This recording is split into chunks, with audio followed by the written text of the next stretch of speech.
Hello everyone, welcome to another episode of the Daily Gwei Refuel, where we recap the latest news in the Ethereum ecosystem. I'm your host, Anthony Sassano, and it's the 10th of February 2025. Alright everyone, let's get into it. So kicking off today, we have a great little thread here from Barnaby, who works in the research department at the Ethereum Foundation here. So this was posted a couple of days ago, this Twitter thread, but essentially he's collected a bunch of EF research publications and collaborations from the past week. So this was, I guess, like the week of Feb 1st to Feb 8th. Now, I covered some of these on the Refuel, but I missed actually a fair few of them. So it's great to see that Barnaby put together this thread here where you can go check this out. Of course, things like Justin Drake's croissant issuance and George's ZK fossil here is there, and the base and native rollup X spaces was there as well. But you can go check out this thread for yourself to get a handle on things here. But this is just like 1 week, guys. This isn't like the previous months or previous year worth of work at the research part of the Ethereum Foundation here. This is just 1 week. And it's funny because when it comes to what the Ethereum Foundation does really well, because I know they get a lot of crap from a lot of people, especially over the last few months, for what they do poorly, but what they do really, really well is R&D. Like, their research department is world class. Like, it's bleeding edge research that really no other ecosystem can even hope to match at this point in time. And I know that's a point of criticism as well. People saying, well, Ethereum is too much in research land, not enough in development land. And I think there is some truth to that, where we tend to do a lot of research and look like years ahead, while sometimes forgetting to actually prioritize more short to medium term things as well on the development side of things. And I think that over the last couple of months, there's been a definite push to accelerate things on the development front and put a little less focus on research. But that doesn't mean that the research isn't important. It just means that we have to refocus priorities and coordinate around things that people would rather see prioritized. And this goes back to what I was saying on my previous episodes, where essentially I said that it is not a money issue, it's not a people issue with moving faster. It's just a coordination thing. It's like reprioritizing things, coordinating around things. And that's been happening across the board, especially over the last couple of months there. But if you still want to keep up with all the research happening, I'm hoping that Barnaby can make this like a weekly thread that he does. But there's so many different people you can follow on Twitter to keep up with Ethereum research. You can go to the ETH research forum.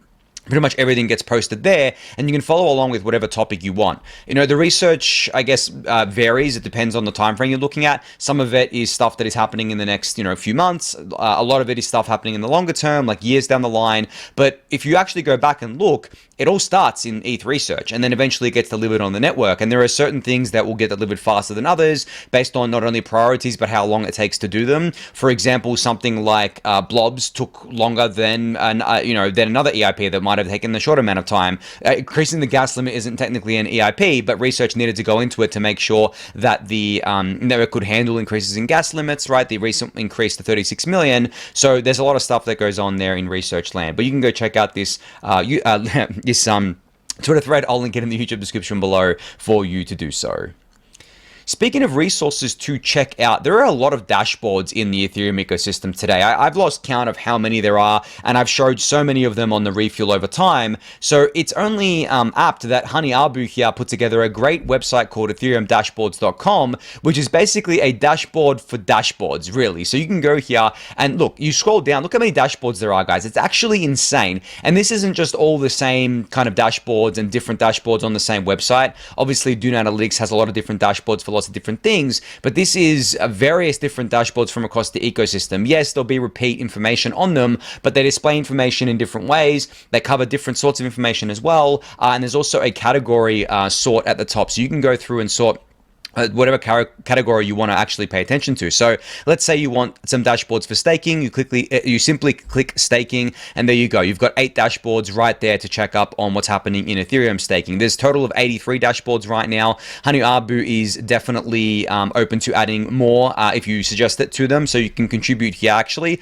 I believe this is on GitHub. Yes, you can just contribute your own dashboard if you want. You can go here, do a pull request, say, hey, I want to submit a dashboard to this website, and we can grow that from there, because I do believe there's probably more than 83 dashboards out there, but I think at this point Hani Abu has covered the majority of them, or at least the ones that I've used in the past and I've shown on the Refuel a bunch of times there. But really, this should be bookmarked, and this should be a one-stop shop for any dashboards you want about Ethereum. There's everything here, like not just staking, there's blobs, there's censorship related, there's DeFi, of course, L2s, fees, explorers, so on and so forth. There's everything that you could want here pretty much. But if something is missing, as I said, you can submit a pull request and and go check that out. And go add your dashboard to this website here. Now, one last thing I wanted to say on this before moving on, which I think is pretty important and falls into the wider discussions in the ecosystem today. There's obviously a lot of discussions around, I guess, real and sustainable growth of both the Ethereum ecosystem and other ecosystems. Like, what are we actually building here? Are we building something that is sustainable and that can continue to grow into the future and that will attract users and keep those users coming back? Or are we just building something short term?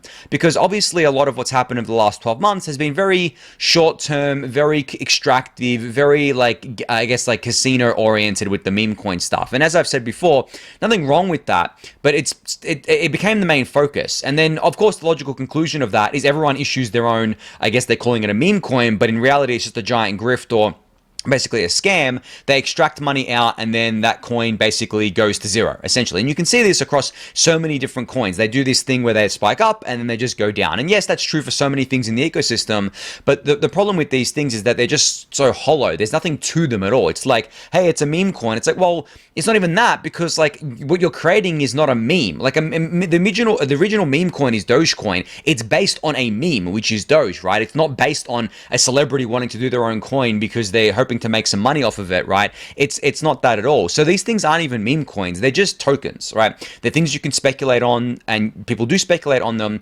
but pretty much all of them go to zero or just absolutely destroy people and extract money out of them. So obviously people have been questioning, okay, well, have we just built a casino here? Like, have we actually built anything better than that? Or have we just built a casino?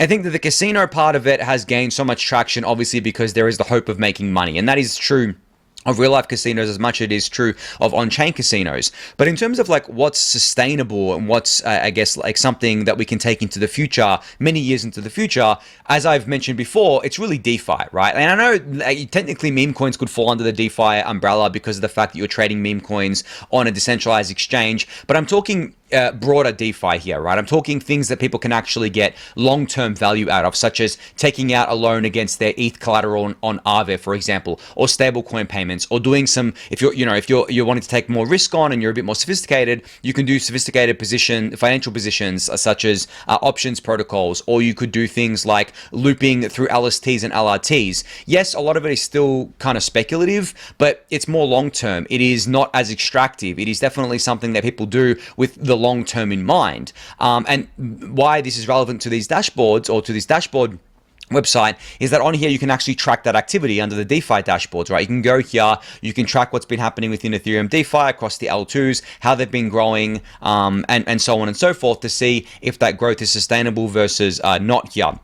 And I think that this is going to be pretty important to keep track of going forward, because of the fact that it seems like over the last couple of months, especially, meme coins have lost their allure, right? Like there's always a new meta in crypto. Meme coins was this cycle's meta, but it seems like they've lost their allure now, just like NFTs did, just like ICOs did. So what's like the next meta going to be? Is it going to be a resurgence of meme coins? Maybe one day, but like, I don't know. Once the speculative mania kind of dies off, it becomes harder and harder for it to come back because everyone's convinced that it's dead, sort of thing. So for it to come back, needs to be like a substantial change or a substantial sentiment change in things. Maybe it comes back because the whole market is bullish. I don't know, but I'm hoping that we can refocus things on more long-term sustainable stuff, especially with DeFi, but also beyond DeFi, not just DeFi here. But anyway, enough of me rambling about that. You can go check out this website for yourself. I'll link it in the YouTube description below for you to do so. All right, so Everdread here has announced something called the Ether Guild today. So this is, he's soft announced this, so basically just teasing it for the first time. But the Ether Guild is going to be a community effort to elevate ETH, the money in service of Ethereum, the world computer. Because as you guys know, Ether's money is directly tied to Ethereum, the world computer. They are yin and yang. So essentially, the prototype is live today at etherguild.xyz, and you can go here and visit it for yourself. You can connect your wallet and everything if you want to help fund this effort, because it is, from my understanding, trying to be completely community funded and run here. You can see essentially the first quests that have been proposed here. So essentially what you're doing is under the Ether Guild umbrella, you're completing quests. So it's basically a gamification, a way of gamifying it here. And in Everdread's tweet, he's also got the ETH Global Hackathon 3-minute pitch for Ether Guild. So you can watch this video here for just the 3-minute pitch of exactly what this is, as well as some more links to more information here in the Twitter thread. So not too much just yet, but I've been talking to Everdred about this for a little bit here. I kind of see what he's trying to do here with Ether Guild, and I really support what he's trying to do. He basically wants to have like an umbrella for the community to come and contribute to different things. You know, ETH as money, Ethereum as the world computer, you know, doing regen stuff like funding public goods, essentially having a nice new community umbrella under, you know, to kind of cover all of that so that people can get involved with whatever they want to there. But I'm sure Everdred is going to be announcing more stuff as time goes on here. But if you want to go see what this is all about today, I should say, you can go watch the video and visit the website for yourself. All right, so we have a fresh bull post from Etherealize today. So this was basically quote tweeting Vitalik, basically thanking everyone for giving their kind support to him over the last few weeks, because he's obviously come under a lot of heat as part of the Ethereum Foundation coming under a lot of heat, obviously with all the leadership stuff and just people personally attacking Vitalik and blaming him for everything. I don't know how he does it, honestly. Like, I don't know how he handles it. Like, it's just crazy the amount of hate he gets for simply like not doing what people think he should be doing, when it's like, okay, well, Vitalik can take that in and as an input, but ultimately, like, he needs to make his own decisions, and they ultimately affect a lot of people around him. So he can't just like cave into the Twitter mob every day. Like, he needs to think about this. It's not exactly things that can be just changed overnight, right? So for that, he cops a lot of heat. You know, and he obviously has a good support network around him, which is great to see. But Etherealize quote tweeted this and said, you know, we're stepping outside of the polarity of crypto Twitter. The Ethereum economy right now is thriving. And you can see that the Ethereum economy, which is the ETH L1 plus the L2 ecosystem, secures the most tokenized assets, such as stablecoins and other assets here. And I've shown this before on the refuel. You can see here that second place is Tron, which is just mostly stablecoins today. So it's not, you know, and I mean, it's like what, 1/3 of Ethereum today. And then next is Solana, which is, what is it? Like maybe 10-20%, not even. I can't really eye this because the numbers on the axis aren't labeled there, but it's a very, very small portion. It might be 5 to 10% or something like that. So Ethereum absolutely dominates tokenization, which is, I think, going to be like one of the big waves over the next few years from the TradFi institutional side of things. And they're definitely eyeing Ethereum for this over other chains. They are deploying things to other chains, but I think there's been a huge focus on Ethereum. And I think from what I've heard from a few people now is that the institutions are definitely very excited about and interested in L2s, like having their own L2s and building within the L2s, because as I mentioned the other day, it gives them more control over things because of the fact that they need that for compliance reasons, for regulatory reasons, and so on and so forth. And then Etherealize hit on the popular belief that L2s are parasitic. And he says here, the account says here, L2s are profitable business models which institutions require while being secured by Ethereum and accruing value to ETH at scale. This is actually a topic that I should spend a few minutes on here, because this is something that I see a lot of people talking about on crypto Twitter, in the Daily Gwei Discord channel, about the fact that L2s are parasitic to L1, especially because their profit margins are so high. You might have seen a tweet rolling around that basis profit margin is like 90%. That is, any money they make, they keep 90% of and only pay about 10% to Ethereum L1 in proof costs and data costs. And people are saying, well, that's ridiculous. You know, Ethereum L1 is getting shafted here. You know, they should be charging more for that. I'm going to say I don't necessarily disagree with that. I do think that in terms of like the blob, how blobs are priced today, I think they could be priced better. I have discussed the notion of wanting, like the core developers and researchers wanting to add like a minimum blob fee in the past. I have discussed things like blobs accruing more value over time as we scale them up and more blobs are bought and things like that. But it's not something that can happen overnight. It's something that requires deep research to see what the best economics are around this. It's something that also requires understanding that if you charge too much for blobs, and if you charge rollups too much for blobs, they do have the option of switching off to Alt DA, which is another thing that essentially, if they go to Alt DA, what's to entice them to come back to blobs? And there is orthogonal research on that with based and native rollups, because you do need to be part of the Ethereum unified settlement layer in order to benefit from all of that. So there is a lot of kind of efforts going on here. But as I said, I don't necessarily disagree with it being, you know, a bit lopsided. I'm not going to say it's ridiculous, because I think it's lopsided, where maybe there should be a 50-50 split. And it's really hard to enforce this. It's not something that's like, it's not like some people on Twitter said, said, oh, we should put tariffs on the L2s. Like, it doesn't work like that. Like, I'm sorry, but like, that's just not how the economics of this stuff works. Maybe in an ideal world, you would say, okay, well, let's do a 50-50 split. Let's say Base makes $10 million a day in fees. It's not that right now, but let's say they do that just for argument's sake. 5 million should go to Ethereum L1 and Base can keep 5 million. Cool. That would be awesome. That would be a great split. That means Ethereum L1 is getting a lot from Base. That means Base is still making a lot of money from operating the chain, of course, as part of their sequencer and all the other infrastructure around it. But to actually do that and to enforce that would be incredibly difficult, because Ethereum L1, for starters, is trying to be credibly neutral. So it's not trying to essentially favor any L2. So you would have to generalize this to all of the L2s that use blobs.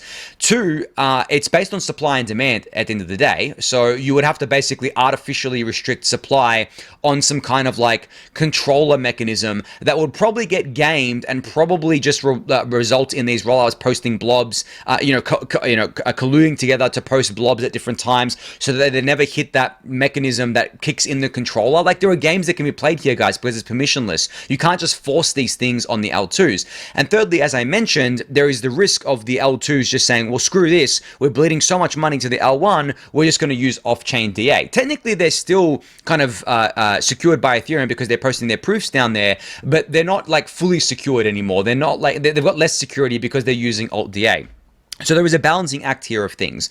But then on top of this, there are other ways that L2s can contribute value to Ethereum L1. They can become based, which means they use L1 as their sequencing layer, which means they pay execution fees to the L1 there.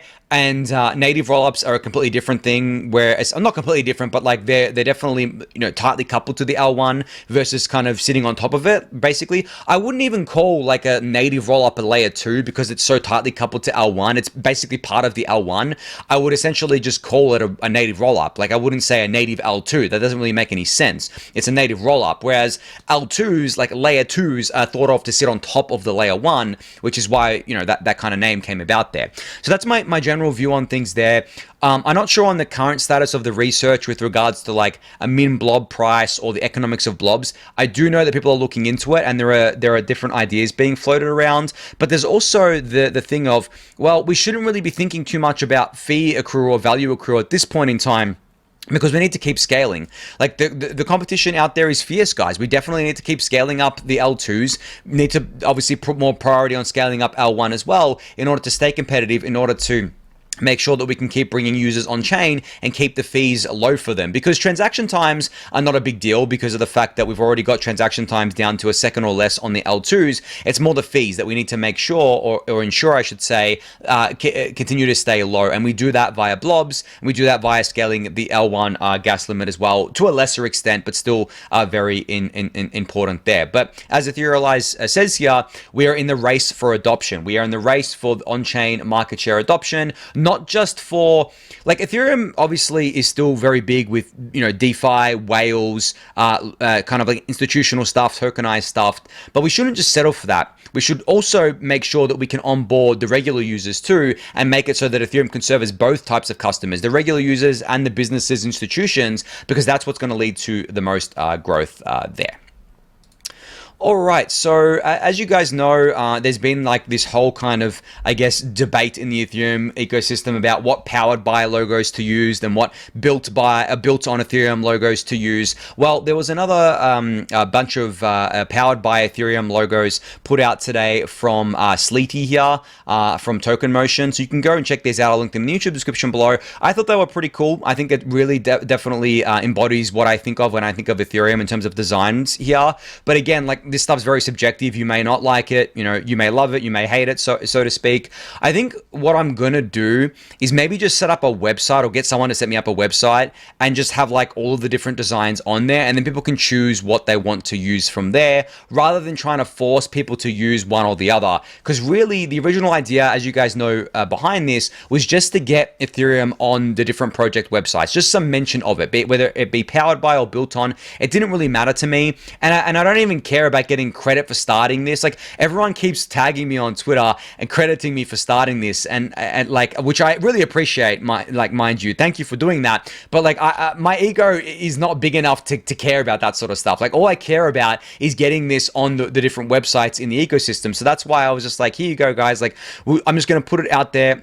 And basically, you can use what you want. No, there's no need to credit me or anything like that. I'm not interested in that. It's just free for everyone to use, and use whichever design you want there. As long as it mentions Ethereum, as long as Ethereum is front and center, that's all I care about there. But anyway, you can go check out these new designs for yourself. I'll link it in the YouTube description below for you to do so. All right, so this is related to what I was just talking about with regards to blobs and the blob economics and, fees and so on and so forth. So there was a little bit of FUD that someone put out that basically said that Base is sending all of their sequencer fees to Coinbase since launch. So all of the ETH that they generate from their sequencer, they're sending to Coinbase. And this person assumed that meant that ETH was getting sold as soon as it hit Coinbase, which, I mean, honestly, like, I'm not going to blame someone for thinking that, but like, if you start assuming things, you can just assume anything. Like, I could just as easily assume that Base isn't selling this ETH. They're just kind of holding it in Coinbase for regulatory and compliance reasons, because Coinbase is a publicly traded company. They have very different regulations and compliance on them than these foundations that exist for other L2s that are, not domiciled in the US, that are elsewhere. They have to think about things differently. So Kabir here from the Base team basically gave a tweet thread stating the facts here. So Base is committed to scaling Ethereum. Of course, we already knew this.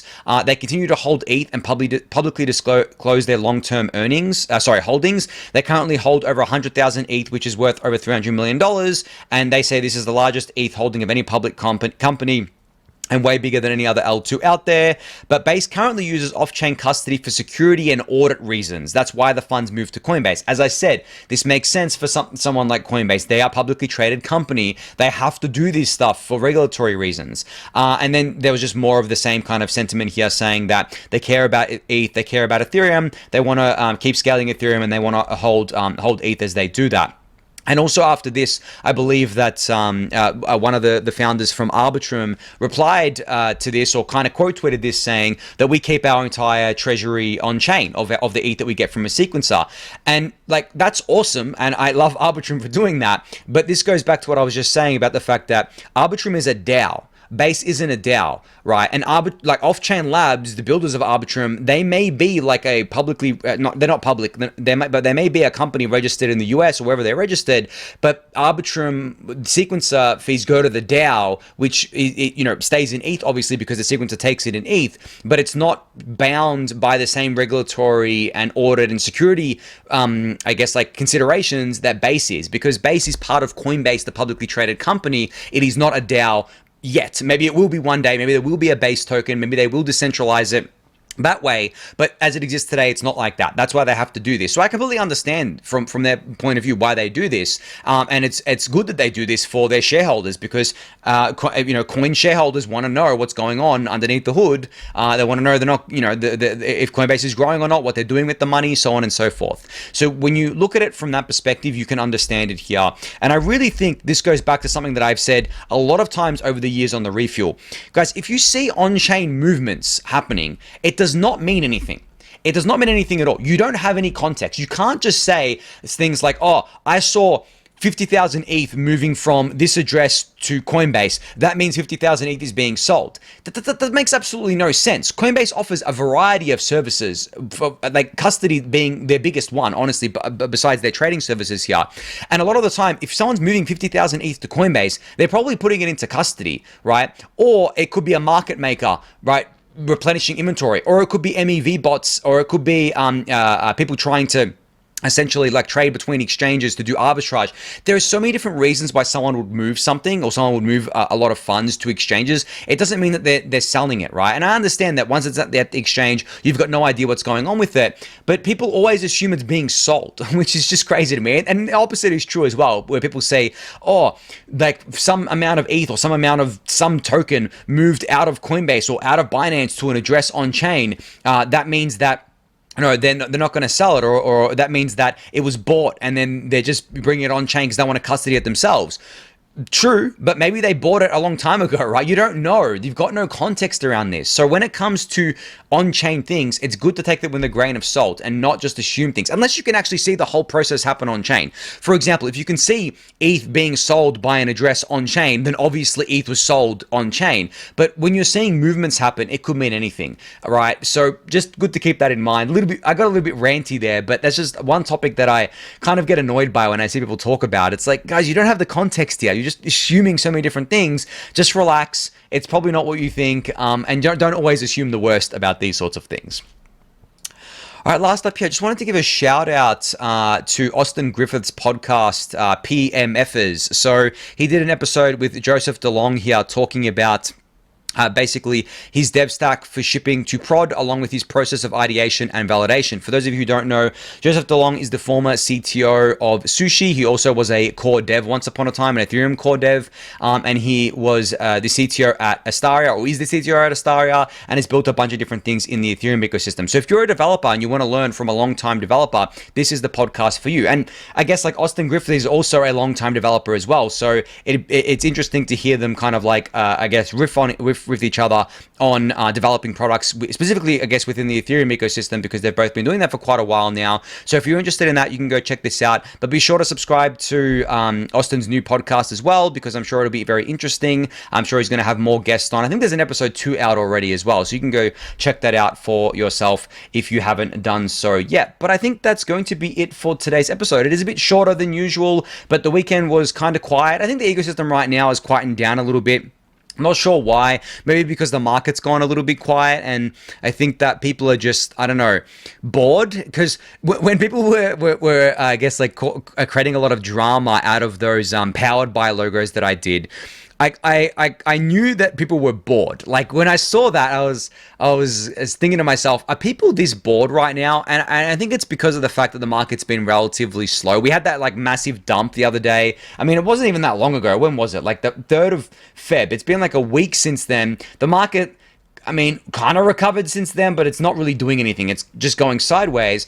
So I think people are bored right now. I think because one of the only exciting things that was happening on chain, I guess, quote unquote exciting things that was happening on chain, which was meme coins, has died off as well. So people are holding their breath right now and thinking, okay, what's the next thing going to be? What's the next meta going to be? Where should I put my money? I don't really know what to do.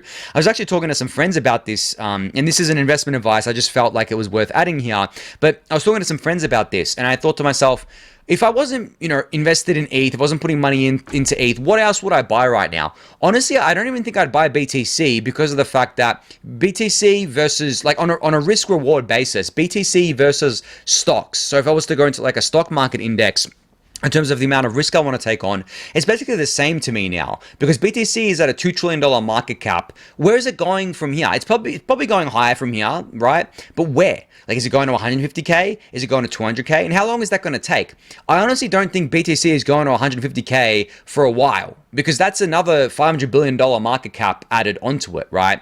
So when I think about it like that, maybe I'm wrong, but at the same time, I feel like BTC is now so tightly coupled with TradFi and institutional capital that it'll just move up slowly over time, like what happens with the stock market, like what happens with the stock market index products. So I wouldn't go into BTC. I would still keep buying ETH, obviously, like I'm doing that when I can. I mean, it becomes harder over time because as you guys know, I'm a solo rider in the ecosystem. I live off my investments, so it just depends on when those kind of things pay out. And I obviously have to keep a fiat stack for living expenses and stuff like that. But then going from there, where would I go? Well, I'm not going to touch meme coins, right? Because even though quote unquote blue chip meme coins were destroyed, just like I thought they were going to be destroyed, I'm not going to touch any of the new ones. I'm not going to try and play that casino game, because personally, I'm not into that on the risk reward front yet. At this point in my life. So what would I put my money into? Well, I'd love to put some money into some fundamental based like DeFi tokens, like, for example, Aave. I'd love to do that. But then I just don't have the confidence that the market is smart enough to kind of bid those things up at this point in time. Maybe not Aave. It seems to be pretty smart around Aave. It's still pretty dumb, but smarter than other things. But there are other tokens I look at and I'm like, you know what? This is a great product. It has a lot of users. It's generating fee revenue. The fee revenue is even going back to the token holders, but no one's bidding this thing. No one seems to be buying this thing. And it's a chicken and egg problem, right? Where I'm not buying it because I don't see other people buying it and people being excited about it. So I don't know. I just, and it's a lot of risk too, investing in these other things. So on a risk reward adjusted basis, ETH, pretty good. BTC, pretty much the same as buying a stock market index at this point in time. There's probably a bit more risk with BTC. Maybe you'll get a bit more upside there, but it depends on your time horizon. Honestly, if I'm buying a stock market index, I'm probably holding that for a long time. So it'd be the same thing with like ETH and BTC if I was to buy BTC. But anything else, I look at everything else and I'm like, I don't know. I really don't know. On a risk reward adjusted basis here, maybe I'll put like 5-10% of my stack eventually into these other kind of moonshot bets. But it's hard, guys. It's harder than it's ever been, honestly. I feel like a lot of the speculative capital that used to go into these other things just goes into meme coins now, and it gets destroyed in meme coins. It's extracted out of that. And then that money either exits the ecosystem altogether or just goes back into something like a BTC or even an ETH, and that's really it, guys. So yeah, don't feel bad if it feels like you're, I guess, having a tough time investing in crypto. It is really tough these days. As someone who's been around for a long time, it is the toughest it's ever been. And I think that as I've mentioned before, the 4-year cycle seems to have been killed. It seems like it's dead. And if that's true, if the cycles have changed, that makes it even harder, because now even the people who are relying on the cycles, the OGs, so to speak, the people who've been around the block, it's even hard for them. So, right? So, like, when you think about it like that, it's the times are changing, that's for sure. Doesn't mean there's not opportunity. Doesn't mean there's not plenty of opportunity, but it becomes harder and harder to find that. You have to do more research. It's not just throwing money at random things and making money off of them. You have to do more research. You have to be quick to cut things if you don't think they're performing as they should. And yeah, just like protect yourself as well. Make sure you survive in this crazy ecosystem. But I think on that note, that's going to be it for today. So thank everyone for listening and watching. Be sure to subscribe to the channel if you haven't yet. Give it a thumbs up, subscribe to the newsletter, join the Discord channel, and I'll catch you all on Wednesday. Thanks, everyone.